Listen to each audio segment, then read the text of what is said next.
The townsfolk started whispering the moment she dug her first trench. No one in Deadroot Hollow had ever seen a woman with a shovel in her hand that long, not since the mines dried up and the menfolk left them to rot. But there she was, bare hands blistered, hair tied back with a rag wet from sweat, skirts hitched at the knees, digging like she meant to hit China. They laughed, called her crazy, said she was trying to bury herself before the winter could do it for her. But she wasn't digging her grave. She was building a home, not above ground, where the wind clawed through every crack in a log cabin wall, not like the rest of them, propped up on stilts, clinging to traditions that didn't serve women like her anymore. No, Maggie Dunn was carving her cabin into the earth itself, and by the time the blizzard of '88 came, it was the only place warm enough to keep breath from freezing mid-air. But that winter hadn't arrived yet. That first August day, all they saw was a gaunt widow with 2 small children and a spade, shoveling dirt with the kind of desperation that made other people uncomfortable. "She's got ghosts in her head," someone muttered at the general store. "Rocks in her brain," someone else replied. But nobody offered to help. They only watched, and the digging didn't stop. Maggie had arrived in Deadroot Hollow in the spring of '87, riding a wagon she didn't own and wearing a coat 2 sizes too big, cinched tight to hide the fact that her youngest boy, Henry, still nursed. She didn't talk much, not to the men, not to the women either. She bought flour, salt, and a coil of rope,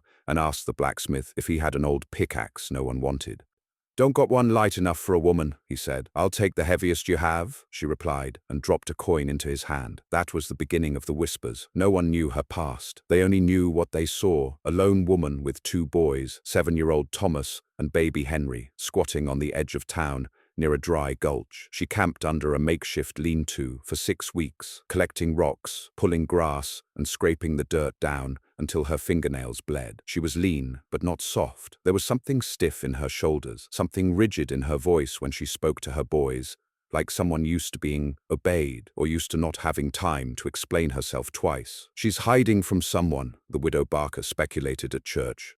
"You don't dig down like that unless you're afraid of being seen." But Maggie wasn't hiding, she was preparing. She'd come from up near Split-Tooth Ridge, where the snow came early and stayed late, and where a high cabin meant higher winds and dead babies. She'd buried 2. Not that anyone in Deadroot knew that yet. The first one froze before her 3rd month. The second went in the cold of '85. A boy named Eli she still saw in dreams, face blue, fists clenched, and lungs stiff from frost. She'd spent that night cradling him by a fire that refused to stay lit. She never told her husband what she saw in the morning. He never got the chance to hear. 6 months later, he was dead too, crushed by a wagon wheel on a tilted mountain pass, bones splintered under the weight of his own mule. Maggie dug the grave herself. And when they offered to take her boys and split them among proper families, she took the pickaxe and left. It wasn't just dirt. She hit shale, she hit limestone, she broke 2 blades and chipped a tooth. Her fingers bruised purple, and Thomas had to fetch water when she tore the skin off the palm of her hand. But slowly the shape came together. A slope first, then a hollow, then 2 narrow side tunnels supported with scavenged logs, notched together by hand. The main room she packed with clay, mixed straw in from the field, and sealed the walls so tight not even spiders dared find a crack. People said she was building a badger hole, that no cabin worth living in could be dark, damp, and buried, that she'd suffocate her boys in their sleep. But she'd seen what the wind could do in winter. How it screamed like a banshee through floorboards, how it bent window panes until the frost came through, how snow piled up against cabins so high you couldn't get the door open for days. An underground cabin didn't care about wind. It didn't creak in storms. It didn't surrender heat through wood. It held warmth like a womb, and that's what she built, a womb in the earth, a shelter where no more babies would freeze. By early October, her hands were raw bone wrapped in skin. The tips of her fingers cracked from clay and cold water, and Thomas started mixing mud for her when her joints stopped bending. Henry had grown stronger, no longer on milk, and he liked the dark. He didn't cry in the hollow. He slept. That was when Maggie knew it was working. Inside, she dug shelves straight into the walls, hung pots from pegs, lined the dirt floor with woven mats and stored firewood in an adjoining tunnel, stacked thick and dry behind a makeshift curtain. She'd learned the trick of underground airflow from a trapper once, a way to carve a drawer vent that let heat rise but not escape. With one iron stove, she could heat the whole thing like an oven. "They'll cook in there," muttered the same man who'd refused her help weeks before, buried alive, just waiting for snow to cave it in. But Maggie ignored them. She sealed the entrance with a sod-packed timber door, low and angled, facing south, camouflaged under grass and packed snow. From the road it looked like nothing, just earth, exactly as she wanted. That winter began like any other. Cold nights, clear mornings, a few flurries that came and went. But in January of 1888, the sky changed. The wind shifted, and the clouds settled like lead over the mountains. Horses refused to move. Smoke clung to roofs instead of drifting. Folks woke to dead air and the taste of iron in their mouths. The temperature dropped overnight, and on the 12th of January, the snow started. Not soft flakes, not flurries. Screaming horizontal snow, a storm that hit like punishment. No warning, no build-up, just a roar in the dark and a sudden wall of white. Windows shattered in the north end of town. 2 roofs collapsed before noon. Men tried to shovel, but the wind filled their paths before they could finish a row. Livestock froze standing. Chimneys backed up. Doors stuck shut from outside snowdrifts. And the storm didn't stop. For 4 days, Deadroot Hollow vanished under white. 4 days of screaming wind and zero visibility. 4 days without sun, without travel, without firewood refills, without dry kindling, without warmth. By the 2nd day, most fires had gone out, and by the 3rd, people started dying. But not in Maggie's cabin. She lit the stove on the first night, and it never went out. The walls held, the ceiling held, the clay didn't crack, the wood didn't groan. No wind found its way through. She boiled beans, fed the boys hot broth, kept their feet wrapped in wool, and their bodies wrapped in quilts. The air stayed warm, too warm, even, near the stove. So warm, she peeled back her shawl and let Henry crawl shirtless, laughing in the glow. Outside, men dug holes into their own snow-blocked homes, trying to reach their own wives and children. Inside, Maggie read stories by lantern light. When Thomas asked if the storm was still coming, she said no. "It's already here," she said, "but it can't find us." And she was right. The storm couldn't find her. Not under 10 feet of earth. Not in a cabin it never believed was worth looking for. The storm passed the way all great punishments do, without apology and with too many dead to count cleanly. Snow drifts hardened like granite. Branches cracked under their own weight. Cows lay frozen mid-breath, icicles forming from their nostrils, eyes glassy and still. Every footstep above ground after the storm sounded muffled, haunted, like the land itself was holding its breath. Maggie knew something had changed the moment she pulled the door open, or tried to. The sod-packed wood had warped slightly, and she had to chip it loose with the back end of her axe, clearing a plug of snow with her shoulder. When she finally pushed it open, a wall of blinding white greeted her. It took her nearly 3 hours to tunnel a passage high enough to let Thomas squeeze through first. He was thinner than he should be, but warm, bright-eyed, steady on his feet. She followed with Henry strapped to her back, crawling out into a world that didn't quite look like it had survived. The cabin, if you could call it that from the outside, was buried. Only a faint sag in the snow indicated where the earth dipped. But around them, the valley was still and silent. Not peaceful, not restful, just stunned. The wind was gone, but its wreckage remained. Trees twisted, a horse frozen in mid-gallop, ribs protruding from the hide. A wagon tipped over, filled to the brim with half-frozen hay. Deadroot Hollow had been brought to its knees. The church roof was gone, the school windows shattered. And across the main lane, the general store door hung half off, broken inward from the weight of something or someone who hadn't made it in time. Maggie did not take the boys into town just then, not right away. She wrapped them tighter and built a small fire in the trench beside their dugout, boiling the snow for clean water, heating beans, letting their eyes adjust to daylight again. She stood there for a long time, silent, watching the town from afar, as if waiting for it to come alive again and prove that the storm hadn't swallowed everything. It did not. And so, just before dusk, Maggie left the boys behind. She took the axe, and she walked into what was left of the town. The first person she found was Billy Crass, the carpenter's second son, who hadn't seen 20 winters. He'd been found buried under a broken porch beam, arms frozen in place like he'd tried to shield a child, though there was no child beneath him, just the beam, and blood turned black under the frost. Inside the Carter's house, 2 sisters were wrapped in a quilt near the stove, one alive, one not. The fire had gone out 2 days before, and the elder, Sarah, had smothered her baby sister to her chest, trying to give her enough warmth to last. She was still alive, barely, her lips blue and speech gone. Maggie dragged her out herself, wrapped her in Henry's spare blanket, and left her at the dugout entrance with Thomas while she went to find more. She kept moving. The old sheriff, Amos Rickett, was dead inside the livery, clutching the reins of a horse that had kicked itself to death against a wall. The widow Barker was found in her root cellar. The ladder snapped, and her legs twisted beneath her from a fall. The Bellharts had huddled in a corner of their attic, waiting for a snowdrift to melt that never did. And in the Miller cabin, a full family of 6 lay frozen in their beds, lined up like cordwood, faces turned toward the ceiling, eyes open, unblinking. Maggie did not cry, not that first night. She returned to her boys before the moon rose and said only this: "We are not alone anymore." It wasn't until 3 days later, after the first real thaw began, that the survivors started to crawl back out of their homes. Maggie counted 12 at first, then 15, eventually 22. 22 souls out of a town of nearly 80. It took them nearly a week to clear the bodies. Most of them had to be buried shallow since the ground was still frozen hard below a foot deep.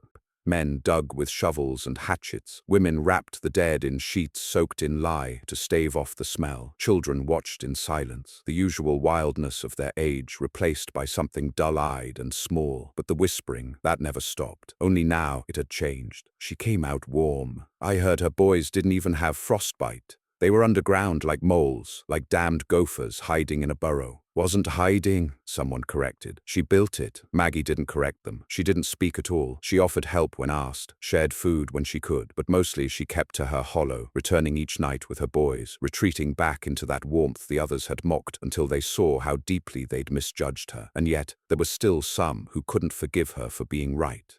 Sheriff Amos's brother, Dale Rickett, stood outside her entrance one afternoon in early February, after another body had been found behind the collapsed stable. "You think you're better than the rest of us?" he asked, voice hoarse from cold and grief. "No," Maggie said. "You think this storm was punishment? I think it was weather." "Then why'd you build a hole in the dirt like a madwoman?" Maggie looked up from where she was stripping bark from a log. "Because I lost 2 babies to frost, Mr. Rickett, and I wasn't about to lose a third." He stood quiet for a long time, wind tugging at the edge of his scarf, and then he turned and walked away. He never spoke to her again. By spring, Maggie's cabin had become legend. People from the next county came to see it. They brought baskets of cornbread and jars of preserved peaches, as if trying to make up for what the town had failed to offer in her first season. Children peered into the narrow entrance and gasped when they saw how far it stretched. One girl said it smelled like baked earth and honey. Another said it reminded her of a cave she'd once crawled into behind her father's barn. Dark but safe, like being swallowed by something that loved you. A man from Split Junction came with a notebook, measuring stick, and pencil tucked behind his ear. He asked to sketch the floor plan. Maggie let him, but only after he sat quiet and asked about her boys first. "I don't plan to sell it," he said. She raised an eyebrow. "I wasn't worried about that," he nodded, as if grateful for the chance to earn her trust. That was the thing, Maggie had learned. Once you survived something the others hadn't,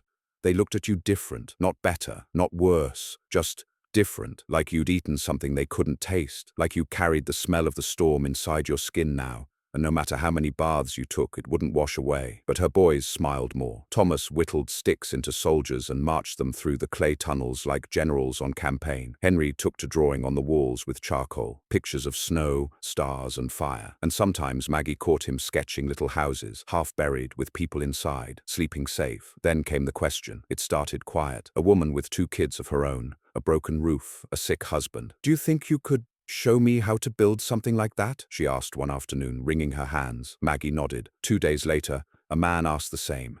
Then another. Then the widow Carter, with her hands still trembling from frostbite, offered to trade a full sack of flour for help digging behind her smokehouse. Maggie didn't charge money. She didn't make a scene. She just taught them where to dig, how to brace the walls, how to make a chimney draw smoke without leaking heat, how to pack clay with straw, how to angle the door away from wind and stack sod so the structure looked like part of the hillside. It became a quiet revolution. By the next winter, there were 6 new underground shelters in Deadroot Hollow, none of them as deep as Maggie's, none of them as well made, but each one born from the same fear, the same memory of a storm that had taken too many, too fast. And still she kept to herself. She never went to church, though the preacher tried to bring her in.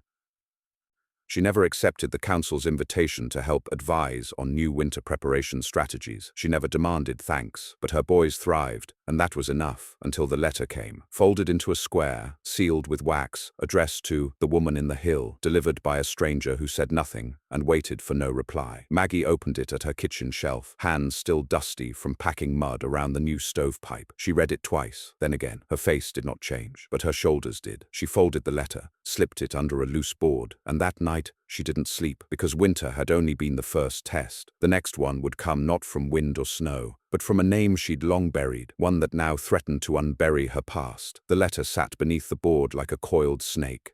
Maggie hadn't told Thomas she'd received anything. She hadn't mentioned it to the few neighbors who passed by, nor to Henry, who'd begun asking more questions lately about where they came from before the hill. She just kept it tucked away, weighted down by the heaviest skillet she owned. But at night, when the boys were asleep, when the coals of the stove glowed like dull eyes in the dark, she would pull the letter out, unfold it with those same cracked fingers that had once carved their shelter, and read it again. It was only a few lines, no signature, no return address. You took something that wasn't yours. Don't think we forgot. Not even a storm can cover the past forever. That was all. No demands, no threats, just the presence of someone else who still remembered her, not as Maggie Dunn, the survivor, the quiet widow in the hill, but as who she had been before. And that was what unsettled her most, because she had not always been who she appeared to be now. In the spring of '84, before her name was Maggie Dunn, she had gone by another, Margaret Hale, the wife of a man named William Hale, a freight handler for the Union Pacific with a hard hand and a temper quick as dried gunpowder. They'd lived near the tracks in a house that leaned into the wind like it was tired of standing. It was a house built by men who didn't stay, a town that served locomotives better than it did children. And for Margaret, every winter there brought a different kind of cold. William wasn't cruel in a way that left bruises easy to name. He was cruel like cold water, slow, invasive, and merciless in the quiet. He'd ration food to make a point. Leave her locked out when drunk, make her kneel to unlock the chest where he kept flour, because he liked to be begged. When she birthed her first boy, he made her walk 2 miles for water 3 days after the bleeding stopped. And when that boy froze to death in a back room one January night, William claimed she'd let the fire die on purpose. No one helped her, no one believed her. She left that summer under cover of a thunderstorm, taking only what she could carry in a flour sack and her second child, Thomas, wrapped against her chest. William never found her, but she always suspected he'd kept looking. He was the kind of man who didn't accept being left. And the letter smelled like him, not in words, those were too neat, but in the arrogance, in the presumption. You took something, not you left, not you ran, you took, as if her own children were property to be stolen, as if warmth itself was a thing she'd stolen from the cold. The next week was the slowest Maggie had lived since burying her second baby. The sun returned, thin and watery, barely kissing the valley each morning before retreating behind slate-colored clouds. The snow began to melt in earnest now, revealing dead grass and warped fences beneath, but the town didn't move with springtime ease. They moved like old folks recovering from a stroke, cautious, fragile, hesitant to hope. She busied herself, repacked the pantry, resealed the lower tunnel with pine pitch, taught Thomas how to check the clay for hairline cracks, and all the while she watched the road, watched for riders, for the dust trail of a wagon not belonging to anyone local, for a stranger who might walk like her dead husband, one who might wear the face of something she'd buried long ago. She thought she'd forgotten how to be afraid, but the letter had reminded her how quickly fear returned once you knew what it could take. On the 11th day after the letter, a man arrived. Maggie saw him from the ridgeline above her cabin, where she'd been cutting dry branches. He wasn't dressed like a local, boots polished, shirt collar pressed tight, and a black duster too clean for any man who'd weathered a real storm. He rode a dark bay horse with tack that glinted silver in the sun. Not a rancher, not a trapper, not a preacher. Too clean for the hollow, too precise. She watched him ride straight to the general store, didn't speak to anyone on the porch, didn't tie his horse with care, just tossed the reins over the post and walked inside. Maggie lowered herself into the grass and stayed there until he came back out 10 minutes later with nothing in hand. He didn't buy anything, didn't ask for food, just came, looked around, and left. She stayed up that night, didn't light the stove, didn't sing Henry's lullaby. When Thomas asked why they weren't warm, she just whispered, "We're being still tonight." He didn't ask again. 2 days later, another letter came, this time folded into a different paper, tucked under a rock at the edge of her path. Still no signature. "You can bury the past, Margaret, but roots always know where they came from. Come find me before I find you." This time she did cry. Not loud, not where the boys could hear, but in the back room of the tunnel where she'd stored firewood and silence for months. Maggie knelt and let it shake through her shoulders. Not just fear, not just rage, but the grief of knowing she could never fully outrun what had shaped her. That even after surviving the storm, the real reckoning had not yet come, and when it did, it wouldn't be snow that came for her children. It would be blood. Maggie had never taught her boys to fight. She had taught them to build, to dig, to bind their wounds with cloth and moss, to gauge the thickness of clay by sound. But she had not taught them the cruel lessons of men, because she had hoped they might never need them. That night, she changed that. She placed Thomas in front of her with 2 long sticks and told him how to strike, how to swing not for pride but for survival, how to aim for knees, throats, fingers gripping blades, how to scream when scared, not to summon help but to unnerve the one coming for you. "You're not a soldier," she told him. "You're my boy. But if someone ever comes to take your brother, or me, or you don't let them." His eyes filled, but he nodded, and when she handed him the hatchet, he held it steady. It was the first time he'd held a weapon, and it would not be the last. They came at dusk, just as the air turned purple. Two men, one on horseback, the other on foot. The one on foot was tall, lean, and too fast for someone walking through snow. The rider stayed back on the ridge, watching. Maggie recognized the posture before she ever saw the face. It wasn't William, but it was someone who had known him. The man at her door wore a smile too wide. "Maggie Dunn," he said, like the name tasted funny in his mouth. "Don't know you," she answered, already positioning her body sideways to block the tunnel entrance. "You knew my brother," he said. "William Hale?" "I buried him," she said. That wasn't true. She'd never known what happened to him after she left, never tried to find out, but saying it out loud was the only weapon she had in that moment. His smile faded. "Funny," he said, "because I heard he died last fall, north of Cheyenne, shot by a card cheat. But before he went, he told me some stories about a wife, a thief, a boy he never got to raise." Maggie didn't answer. He stepped closer. "Thing is," he said, "that boy would be mine now, in the eyes of the law, brother's blood and all, next to kin. And if you're living under a false name, well, that could complicate things." Behind her, Henry whimpered. Thomas stepped into view, holding the hatchet low at his side, arms shaking. The man's eyes flicked toward him.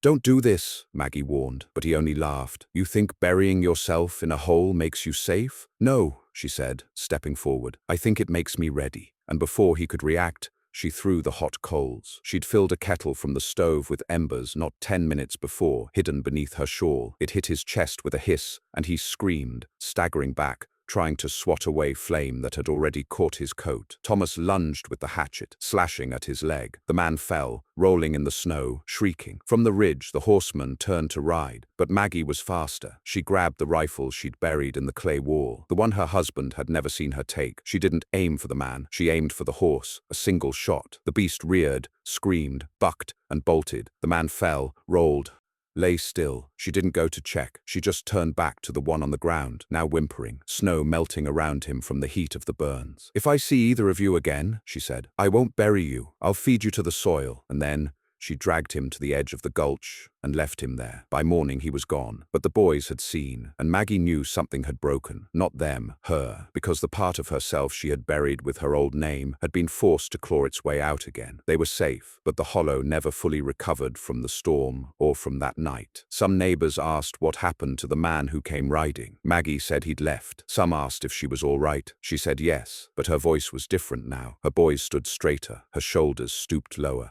And the dugout, though still warm, felt more like a fortress than a home, because she knew now storms didn't only come with wind. Sometimes they came with names, and names remembered what Earth tried to forget. The days after the fight passed like stones sinking in mud, slow, silent, and heavier than they looked. Maggie didn't speak much. She kept her routine, patching the clay walls, boiling water from snowmelt, restacking firewood. But something in her had shifted. The boys felt it even before they could name it. Henry started sleeping closer to the stove again, clutching his quilt like he used to when thunder rolled overhead. Thomas asked more questions, but not with curiosity, with tension, like he was trying to measure how far danger still lingered. "Are they coming back?" he asked on the third night. "No," Maggie said.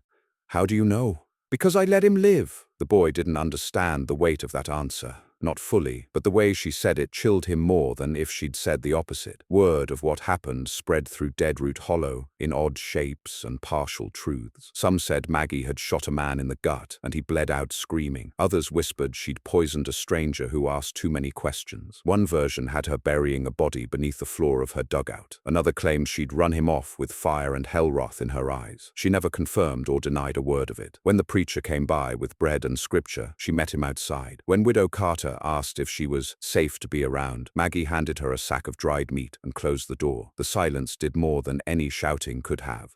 It made people wary, but it also made them respect her. And fear, Maggie had learned, was sometimes the only shield that held through winter. By early autumn of 1888, Something changed in the hollow. The people had always been stubborn, set in their ways, proud of their cabins and their routines. But the last winter had carved out that pride and left a hollow, cold thing behind. Now every homesteader with a pickaxe and a patch of land started digging. Not deep, not always right, but they tried. 6 families built root cellar bunkers reinforced with timber. 3 more cut stairwells into hillside dens and packed the walls with straw and loam. One man tried to copy Maggie's chimney design, but forgot the airflow vent. He nearly smoked his wife and 2 daughters to death in a dry run that left them all coughing blood. He came to Maggie after and asked for help, not with pride, but with tears. She fixed it, didn't charge him, just told him how to listen to the way a draft moved, how to seal gaps with clay so fine it whispered when touched. More than once, townsfolk saw her walking with Thomas by her side, measuring posts with twine, tapping walls with the butt of her hatchet to test for softness. They called her the Mole Woman. They meant it as a joke, but they said it with awe now, because in the coldest parts of their memory, it was her cabin, and only hers, that had burned hot through the blizzard. One Sunday afternoon, the new sheriff rode up to the mouth of her dugout. He was a younger man, recently appointed after the death of Rickett, with hands too soft for a lawman and boots too clean for winter work. He came holding his hat, not his gun. "I just came to talk," he said. Maggie didn't answer. He hesitated, then sat down on the log she'd set as a bench. "You've got folks scared," he said. "But not in the way you might think." She raised an eyebrow. "They're not afraid of what you'll do. They're afraid of how much you already did." Maggie crossed her arms. "You come to arrest me?" He chuckled, nervous. "No, ma'am, just the opposite." He pulled a letter from his coat. "This here's a writ from the county judge in Split Junction. It says your land claim is official, recognized. Whatever it was before, it's yours now. Ain't nobody got a legal stake to take your boys, or your home, not anymore." Maggie stared at it for a long time. "I didn't ask for that." "No," he said, "but someone sure pushed for it. There's a lawyer in Junction who said you saved his cousin's daughter in that freeze. She wrote him about you, got the judge involved." Maggie didn't take the paper. She didn't need to, but her shoulders eased a little after the sheriff left. Thomas asked what it meant. "It means we stay," she said, without hiding. Then she knelt in the dirt, ran her fingers along the wall of their shelter, and whispered, "But we still build deeper." That winter came early. By mid-October, snow kissed the ridges like warning letters. By November, the wind howled again. Not like before, not the endless roar of death, but loud enough to rattle nerves. Still, the hollow was different now. Windows had double shutters. Cabins were built closer to the earth. Firewood stacked, not just in cords, but in tunnels, dugouts, burrows. The town had changed because it had to, but Maggie had changed for something deeper. She didn't wait for the snow to trap them. She taught the boys how to set traps inside the tunnel, wire trip lines, sharp sticks buried in pits in case men ever returned. She built a second entrance, camouflaged with brush, leading out toward the trees, an escape route no one else knew about. She kept the rifle cleaned, oiled, and close, because though the law now said she was safe, law didn't stop memory, didn't stop men with grudges, didn't stop ghosts who came riding in letters with no name. By Christmas, the hollow had found something like peace. Children sang again. Women brought pies to each other's cabins. Men chopped ice from the wells without fear of frostbite taking their hands. And Maggie, for the first time since the first hole she'd dug, let herself smile without suspicion, just once, at night, when both boys were asleep, curled together like puppies in quilts they'd helped stitch themselves. She stared at the glowing stove and whispered, "We made it." But even then, she didn't close her eyes. Not fully, not yet, because storms, she knew, didn't end with snow. They ended when the past stopped knocking, and she hadn't heard the last knock yet. It came the next week, on a night so quiet it felt wrong. Not windless, but muted, like the land itself was bracing. Maggie sat near the stove, peeling potatoes. Her back ached, her hands were raw, but the work kept her calm. Thomas was at the far end of the tunnel, reading aloud to Henry from a battered book they'd bartered for from the preacher's wife. Then she heard it. Not a knock, not even a footstep, just a cough, a dry, broken cough from outside, one that didn't belong to the wind. She froze, put the blade down, stood, slow as rising breath, and opened the door just an inch. Outside, in the faint moonlight, stood a figure, small, shaking, wrapped in a coat too large for their frame. A girl, no more than 10, eyes red from cold, hands chapped raw. Maggie opened the door wider. "Where's your family?" she asked. The girl looked behind her, swallowed hard, shook her head. "They're gone." "What's your name?" "Sarah," the girl whispered. They said you'd help." Maggie's jaw tensed. "Who told you that?" The girl looked down. "There was a man, left me at the top of the hill, said you'd know what to do, said he owed you." A breath caught in Maggie's throat. She stepped aside. "Come in," and the girl entered, barefoot, frostbitten.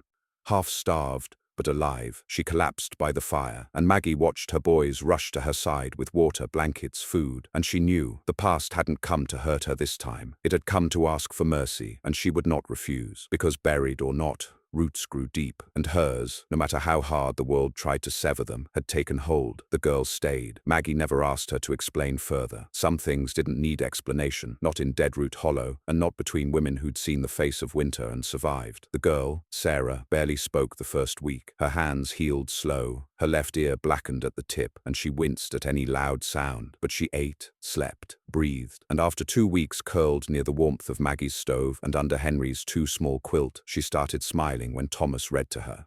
She never told them what happened to the rest of her family, and Maggie never asked again, because the truth was likely buried in snow somewhere between here and the next valley. And the man who dropped her at Maggie's door, whoever he had been, had left his debt paid in full. Sarah's arrival changed everything, not just in the dugout, but in Maggie. She had built the cabin to survive, but now something had begun to stir in her, a thought she hadn't let herself believe before, that it might all mean something, that the building, the pain, the cold nights, the burns, the letters, the fear, it hadn't just been escape, it had been seed planting. Because when Sarah arrived, she wasn't just rescued, she was claimed. And when Maggie sat across the stove from her at night, brushing out her hair, while the wind howled again outside, she realized something terrible and true. She wasn't running anymore. She was rooted. Winter deepened. The hollow held its breath. This wasn't a storm year like '88, but it wasn't gentle either. The wind came often. Nights froze over faster than the wood could dry. Ice formed thick inside water pails. A few newcomers who'd arrived in the fall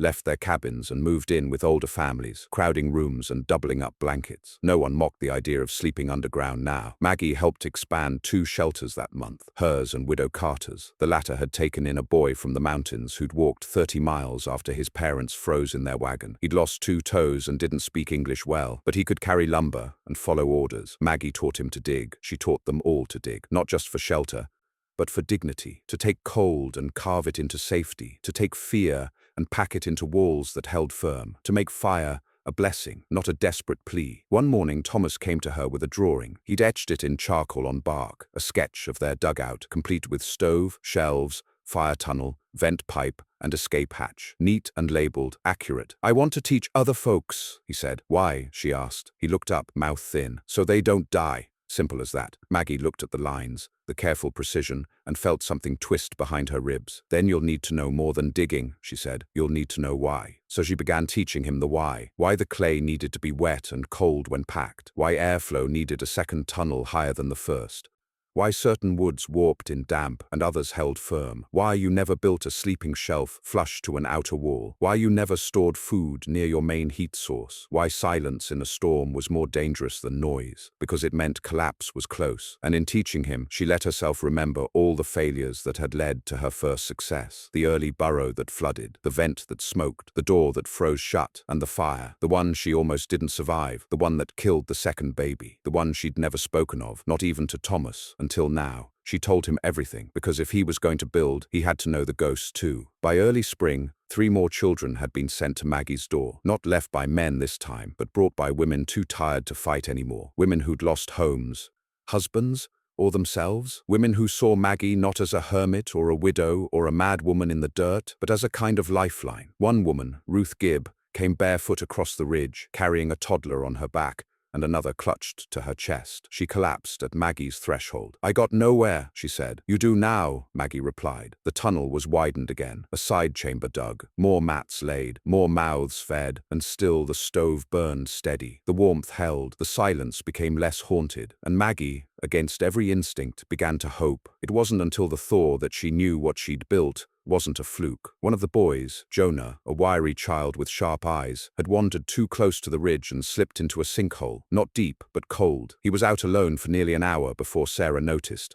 By the time Maggie found him, he was shivering and barely coherent. She wrapped him tight, dragged him back, and didn't say a word when the other children crowded around. They didn't panic. They moved like a team. Blankets, water, fire stoked hotter. They laid him down, worked as she'd taught them, brought him back. An hour later, he was sitting up and laughing weakly. Maggie sat on her heels in the corner and watched. No one noticed she was crying. It was the first time she'd saved a child after finding them cold, and it didn't undo the losses, but it meant something. When the snow finally melted and the trails opened again, the hollow gathered, not just for supplies, but for something like a reckoning. They came to Maggie's dugout not with questions, but with needs, blueprints, diagrams, requests for advice. People from 2 towns over arrived on foot and horseback, with notepads and hand-drawn maps, asking to see the cabin that saved them all. She let them in, one at a time, made no speeches, gave no guarantees, but she showed them what she'd made, what the boys had improved, what the fire still protected, and more than once, when a child touched the packed clay walls and said, "It's warm," she smiled, not because she was proud, but because the warmth had finally spread. On the last night of that season, Thomas sat beside her. He was older now, 12, voice changing, eyes steady. He turned to her, serious. "You were right," he said. She raised an eyebrow. "About what?" "Building down, not up." She looked at him for a long time. Then she said, "It wasn't just about the cold." He nodded. "I know." They sat in silence. Then he said, "When I'm old enough, I'm going to build another one." "Where?" "Anywhere someone's cold." She nodded. Then after a moment, "Don't just build it, teach it." And he smiled, the same crooked smile his father had once had before the dark years, but softer, kinder, earned. Years later, people would call the hollow a miracle. They'd write about it in newspapers, the town that dug its way through winter, or the woman who beat the blizzard. They'd name stoves after her, shelters, even a school. But Maggie never left the dugout, not really, even after her children grew, even after the walls were plastered and painted, even after electric wires came. She stayed in the earth, because it had held her, and she had learned to hold others. The grave she'd once dug for herself had become a cradle, a haven, a way of saying, "I will not die the way they expect, and neither will the ones I love." In the end, Maggie Dunn was not remembered for the storm she survived. She was remembered for what she built beneath it, a home, a legacy, a way out of the cold. And in that tunnel, buried deep in the quiet soil of Dead Root Hollow, her story still warmed the walls, not because it was loud, but because it endured, just like the earth.